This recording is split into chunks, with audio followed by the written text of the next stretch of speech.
Mercredi 3 janvier 2023, Moment MMA, soyez tous les bienvenus au programme. Il n'est pas impossible de voir Alex Pereira aller chercher la ceinture des poids lourds. Conor McGregor chez les poids moyens, est-ce bien sérieux? Leon Edwards affirme qu'il sera de la partie pour l'UFC 300. On parlera aussi de toutes les actualités majeures des derniers jours. C'est parti!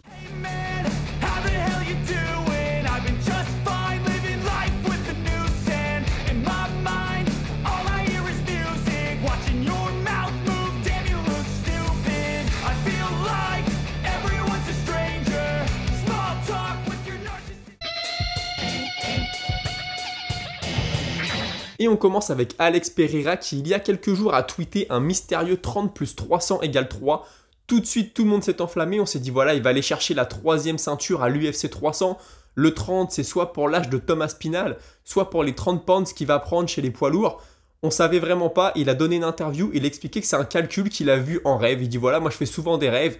Par exemple, pour l'UFC New York, quand John Jones s'est blessé, j'avais fait un rêve. J'avais rêvé que j'allais prendre plus d'importance sur la carte. Il dit maintenant, voilà, j'ai voulu poster ça sur les réseaux pour que mes fans m'aident à résoudre l'équation, entre guillemets.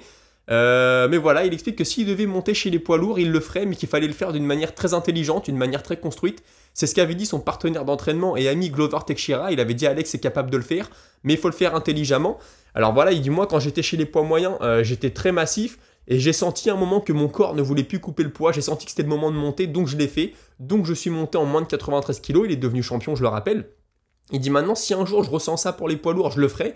Ou s'il y a une belle opportunité, mais il faut le faire intelligemment, il faut prendre le temps de prendre le poids, de le prendre intelligemment, de s'adapter, d'être capable de combattre en poids lourd. Hein. Parce que lui, dans la vie de tous les jours, je suppose qu'il a un poids de poids lourd, il est supérieur à 93 kg. Maintenant, combattre à ce poids-là et performer au top niveau mondial, c'est forcément différent. On lui a aussi demandé ce qu'il pensait de Jamal Hill. Je rappelle que Jamal Hill était le champion de la catégorie des lourds légers. Il a abandonné la ceinture parce qu'il était blessé. C'est tout à son honneur. Hein. Il a choisi de ne pas bloquer la catégorie. Faut quand même le souligner. Il dit voilà, Hill continue à dire que c'est lui le champion, que c'est lui le meilleur. Est-ce que tu as un avis là-dessus? Il dit écoute, moi Hill, je connais pas vraiment sa situation. Je sais qu'il est blessé, donc je vais pas trop en parler. Maintenant, ce qui est sûr, c'est que s'il dit qu'il est le meilleur, faut qu'il revienne, faut qu'il m'affronte et on verra s'il peut me battre. La réponse est très bonne. Moi, Jamal Hill, franchement, c'est vrai qu'il a un personnage qui peut être un peu détestable parfois sur les réseaux sociaux. Il a des sorties toujours un peu hasardeuses. Mais il ne faut pas oublier qu'il a quand même accepté de lâcher sa ceinture pour que la catégorie continue à vivre. Il aurait pu bloquer les choses, garder la ceinture. On aurait eu très certainement une ceinture intérim. Il ne l'a pas fait, donc c'est à mettre à son honneur, à son crédit, excusez-moi. En tout cas, Pereira chez les poids lourds, est-ce qu'on verra ça un jour? Peut-être. Moi, ça me semble quand même compliqué quand tu sais que là, c'est Thomas Spinal. Thomas Spinal, combattant super complet. Là, il a pris la ceinture à Prochaska Pereira. Prochaska qui est quand même plutôt un striker avec un style très ouvert, donc ça favorisait les contres de Pereira. À Spinal, je dis pas qu'il peut pas se faire mettre KO par Pereira, mais je pense que ce serait beaucoup plus compliqué pour Pereira dans cette catégorie. Le deuxième gros dossier du jour, c'est Conor McGregor. Voilà, ça y est. Il nous avait dit il y a quelques jours, le soir du Nouvel An, je vais vous annoncer mon prochain combat. Prochain combat qui aura lieu apparemment d'après lui. J'ai rien vu d'officiel, hein. J'étais sur les réseaux de l'UFC. Tous les gros médias nous disent que c'est d'après Conor McGregor, mais on n'a pas vu d'officialisation. Son retour serait prévu pour le 29 juin à l'International Fight Week. Il combattrait Michael Chandler, mais en poids moyen.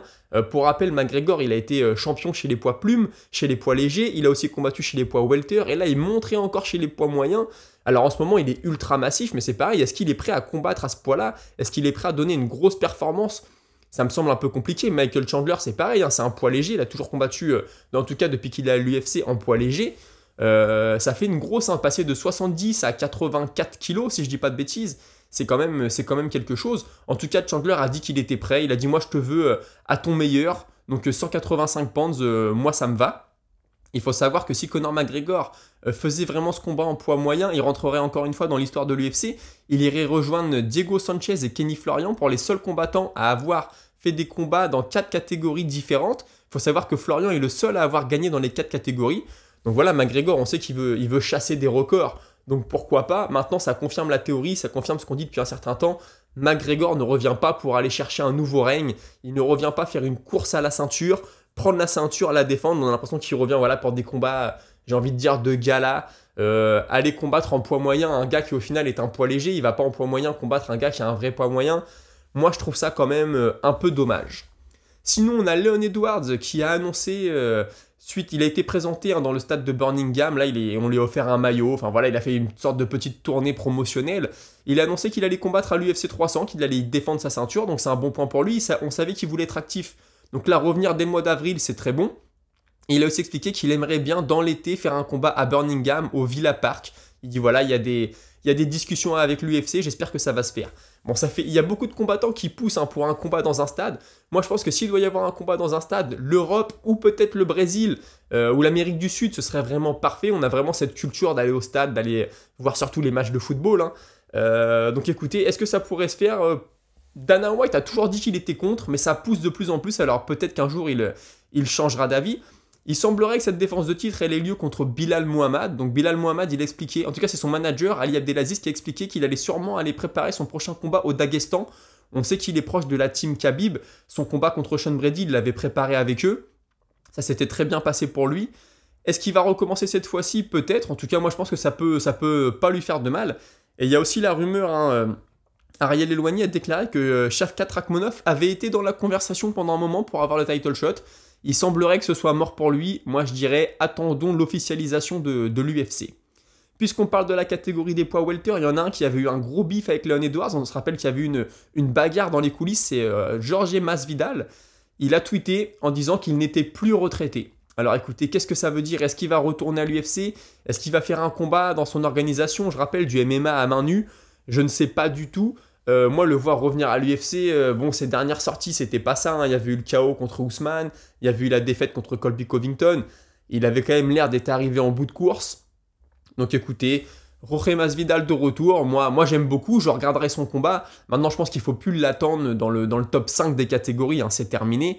J'espère qu'il ne revient pas parce qu'il a besoin d'argent et puis qu'il va essayer d'aller chercher un petit billet, vous voyez. C'est Ben Askren qui a parlé de ça il y a pas longtemps, j'en parlerai dans les prochains épisodes. Il dit ouais, quand t'es un combattant à la retraite et que t'as un gros nom, combattre c'est la meilleure façon de faire de l'argent rapidement. Même si tu le fais pas sérieusement, tu sais que sur une soirée tu vas te prendre un 100 000, 150 000 voire plus. Donc forcément c'est pas négligeable. Écoutez, ça fait un petit moment qu'on parle de MMA. Avant de continuer, je vous propose une petite respiration et de passer à la Minute Box. Minute Box que l'on commence avec Eddie Hearn, le manager d'Anthony Joshua. Alors voilà, il explique qu'en ce moment il y a des discussions pour la suite. Il dit nous ce qu'on veut vraiment c'est le vainqueur du combat entre Fury et Usyk. Je comprends entièrement, c'est les deux plus gros noms de la boxe, en tout cas chez les poids lourds. Il dit c'est ce qu'on veut. Maintenant il y a aussi le combat contre Philippe Hrgovic, vous m'excuserez de la prononciation, qui serait pour aller chercher une ceinture de champion du monde, il explique. Il dit mais il y a aussi le combat contre Francis Ngannou qui est toujours là et qui serait colossal. Donc écoutez, pourquoi pas, Anthony Joshua, c'est sûr que là, avec la défaite de Wilder, il a mis son nom tout en haut, Wilder est un petit peu descendu, donc voilà, il a pris toute la lumière. Le coach de Francis Ngannou, c'est pareil, on en parlera plus tard, a déclaré que c'est un combat qui faisait du sens. Il a dit voilà, le combat contre Wilder, ça a perdu de l'intérêt, mais il y a toujours le combat contre Joshua. Donc écoutez, Joshua, il y a quelques années, on disait c'est fini, il va plus intéresser personne. Mine de rien, il commence à remonter un petit peu, son nom est dans les bonnes conversations. Personnellement, même si je le répète, je suis pas un expert de la boxe anglaise, je pense que prendre le vainqueur de Fury Usyk, j'ai peur que Joshua soit un peu limite. Vous me direz dans les commentaires, ceux qui suivent la boxe anglaise de très près, mais de ce que j'ai pu entendre, de ce que j'ai pu voir, ça semblerait être un peu compliqué. Contre Ngannou, il y aurait sûrement un bon tas d'argent à faire, donc écoutez, l'avenir nous le dira. Sinon, le retour de Manny Pacquiao et de Floyd Mayweather, c'est Pacquiao qui a déclaré ça lors du Rising. Voilà, il semblerait qu'il va y avoir une revanche entre les deux. Leur combat date de 2015, si je dis pas de bêtises. Un combat qui avait un peu déçu, on nous l'avait vendu comme le combat du siècle. Les deux étaient déjà plutôt sur la fin de carrière. Aujourd'hui, Pacquiao, il a 45 ans. Est-ce que ça se fera? Il semblerait que oui. Dans l'année 2024, on ne sait pas si ce sera vraiment un combat professionnel qui va compter pour leur palmarès ou si ce sera un combat d'exhibition. Faut savoir que Pacquiao, il y a aussi de fortes rumeurs, voire même une officialisation, je ne veux pas dire de bêtises, qui est contre Buakaw. Donc Buakaw, légende de la boxe thaï. Les deux devraient s'affronter en Thaïlande. Donc en boxe anglaise, je vois pas Pacquiao aller faire du pied-point. Maintenant voilà, Pacquiao, 45 ans, je sais qu'il avait une carrière politique. Aux Philippines, c'est vraiment l'idole de tout le monde. Je crois qu'il a une équipe de basket, enfin voilà. Je pense pas que Pacquiao ait besoin d'argent. Alors on avait entendu à un moment qu'il s'était fait arnaquer par un promoteur, par un agent. Ok, écoutez, moi j'espère qu'à 45 ans, il est pas ruiné puis qu'il va se terminer la santé, se terminer le cerveau dans des combats de boxe anglaise qui malheureusement pourraient très mal tourner pour lui. On retourne tout de suite au MMA avec Dustin Poirier, on le sait, hein, il a déclaré être dans une situation très particulière. Il veut rester dans la conversation à la ceinture, mais il veut aussi un combat contre un gros nom, voilà. Il laisse entendre que maintenant il veut choisir ses combats. Il a mis une photo, il est de retour à la salle, de retour à l'American Top Team. Je rappelle que lui, il vit en Louisiane et qu'il va faire ses camps d'entraînement en Floride. Il a expliqué qu'il était de retour en Floride, prêt à s'entraîner. Il y a un internaute qui lui demande s'il va avoir son combat contre Ned Diaz à l'UFC 300. Il a dit non, ça n'arrivera pas. C'est vrai que les deux devaient s'affronter, j'en ai déjà parlé il y a quelques années, ça s'était pas fait. Là, on voyait que Ned Diaz nous teasait un retour. Dustin Poirier, pareil, on s'est dit, bah écoute, ce serait parfait pour Dustin Poirier. Tu prends Ned Diaz, c'est un gros nom, tu vas faire de l'argent, les fans seront contents. Bah écoutez, apparemment, non, ça ne se fera pas. Donc, un petit peu dommage parce que je pense que c'était le combat qui aurait ravi tout le monde. Hein. Dans la catégorie, les gars n'auraient pas vraiment vu leur chance au titre. Hein. Les gars comme Tsarukyan qui sont tout proches, ça leur faisait pas perdre un tour, j'ai envie de dire. Dustin Poirier il combattait un gros nom, moins risqué que s'il prenait par exemple un gars comme Tsarukyan. Donc écoutez, affaire à suivre. On a Aljamain Sterling qui explique que suite à sa perte du titre contre Sean O'Malley, il y a eu 8 à 9 semaines dans lesquelles il a bu tous les jours, il a fumé la chicha tous les jours, il restait éveillé tard le soir, voilà, son hygiène de vie s'était dégradée. Il dit maintenant je le sens toujours sur mes poumons, je sens que j'en ai pris un petit coup. Écoutez, vaudrait mieux qu'il s'en remette, son combat c'est au mois d'avril, ça va, il a encore un peu de temps. On sait qu'il y a beaucoup de combattants comme ça qui craquent quand ils sont entre deux camps d'entraînement, qui se laissent aller, voilà, qui ont une hygiène de vie qui devient déplorable. Je savais pas qu'Aljamain Sterling en faisait partie, alors il y en a peut-être beaucoup qui le savaient parce qu'il a une chaîne YouTube, il poste beaucoup, donc il en parle peut-être régulièrement. Moi je regarde ses vidéos que quand ça m'intéresse concernant le combat, quand il fait des annonces de combat, quand il parle de ses entraînements, quand il parle de sa vie de tous les jours. Bon voilà, je passe pas mon temps à regarder sa chaîne YouTube. Mais est-ce qu'il y a eu un petit épisode dépressif aussi? On sait pas, hein. Il était champion, il perd contre Sean O'Malley, et les deux s'étaient beaucoup invectivés, il y a eu du trash talk. Tu perds par KO contre ce gars-là, forcément que ça a un peu de mal à passer. Écoutez, espérons qu'il arrive à rebondir, qu'il revienne en pleine forme et qu'il nous fasse un beau combat contre Calvin Kattar à l'UFC 300. Umar Nurmagomedov, j'en parlais dans le dernier épisode, qui a du mal à trouver un adversaire, il dit personne ne veut m'affronter, moi je veux continuer à monter dans le classement. Il a appelé Deiveson Figueiredo. Alors écoutez, pour son ascension vers le titre, je sais pas si c'est le meilleur combat, mais ce qui est sûr c'est que Deiveson c'est un ancien champion, c'est un gros nom, c'est un mec qui délivre toujours dans la cage, donc en soi ça ferait un beau combat. Est-ce que ça le ferait grimper au classement? Je suis pas convaincu. Maintenant, si vraiment personne ne veut l'affronter, si l'UFC n'arrive pas à lui trouver d'adversaire et que Figueiredo dit oui, écoutez, moi je dis pourquoi pas. On a le champion de boxe thaï, légende de la boxe thaï, excusez-moi, Youssef Bounganem, qui a annoncé qu'il allait faire ses débuts en MMA. Alors apparemment, ça va se passer en France. J'ai plus le nom de le FAF in Octogone. Donc moi, c'est une organisation que je connaissais pas. Il a 34 ans, hein, Youssef Bounganem.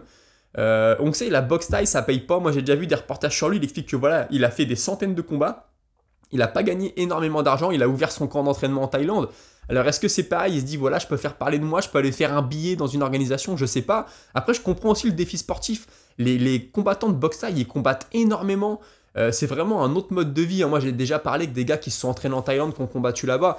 Ils m'ont tous dit, ouais, c'est différent, on fait peu de sparring, on combat plusieurs fois par mois parfois.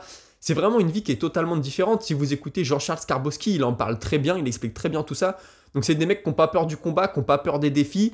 Je comprends, à 34 ans, ils se disent peut-être, ouais, si je le fais pas dans l'année ou dans les 2 ans, après je vais être trop vieux, je pourrai plus jamais le faire. Donc écoutez, on lui souhaite le meilleur, j'espère qu'il réussira. Il a un beau petit nom, je pense qu'il peut faire un petit billet. Donc on lui souhaite le meilleur. On a Dominique Reyes, alors lui il est vraiment sur la pente descendante, on se rappelle, il avait affronté John Jones. Un combat de dingue, beaucoup le voyaient gagnant, il était arrivé, il était impressionnant, il enchaînait les grosses performances. Depuis, il a perdu contre John Jones, il a perdu les 3 combats qu'on suivi, là il devait revenir au mois de janvier, malheureusement son adversaire est blessé, alors il explique qu'il travaille à trouver un nouvel adversaire ou bien à rebooker le fight pour plus tard dans l'année. Je pense qu'elle est dure pour Dominique Reyes, hein, quand tu es dans sa situation, là il est sur 4 défaites de suite, t'es passé tout proche du titre et puis maintenant c'est la descente aux enfers. Là, elle se disait peut-être allez 2024, le 20 janvier, c'est parti, je me refais, je repars sur une victoire et puis finalement ça se fait pas. Un peu dur pour lui, j'espère qu'on lui trouvera un adversaire. Et puis on termine avec Mark Smith, l'arbitre référence de l'UFC. Écoutez, en 2023, il a arbitré 65 combats. Ça a été l'arbitre le plus actif. Il a dépassé Herb Dean qui détenait le record depuis des années. C'était toujours Herb Dean le plus actif. Maintenant, c'est Mark Smith avec 65. Juste derrière lui, du coup, on a Herb Dean, 57. On a ensuite Marc Goddard, 56. Ah ouais, les arbitres, franchement, ils passent leur temps sur la route. J'en ai déjà entendu parler. Les mecs arbitrent partout, ils arbitrent l'UFC, mais ils arbitrent aussi parfois le PFL. Bon, maintenant, il n'y a plus le Bellator, mais à l'époque, le Bellator. Des fois, tu les vois arbitrer des combats de grappling. C'est vraiment une vie très, très particulière. Bon, je pense qu'ils gagnent de l'argent quand même. Ils sont payés par la commission, ils ne sont pas payés par l'UFC. Mais les gars sont très, très, très actifs. Et 65 combats, hein, je vous ai dit, c'est pas rien pour Mark Smith. Écoutez, on arrive à la fin de cet épisode. Vous le savez, c'est les vacances. Je fais pas des épisodes tous les jours. Je reprends la semaine prochaine. Hein. On sera reparti bien comme il faut pour la nouvelle saison. Je vous souhaite à tous une bonne année. J'en ai pas eu l'occasion. Je pense qu'on va se retrouver au moins une fois cette semaine pour refaire un épisode. Et puis, je vous souhaite à tous de passer de bonnes fins de vacances pour ceux qui sont en vacances. Et puis sinon, on se retrouvera de manière quotidienne dès 17h lundi prochain. Passez une bonne soirée. Salut!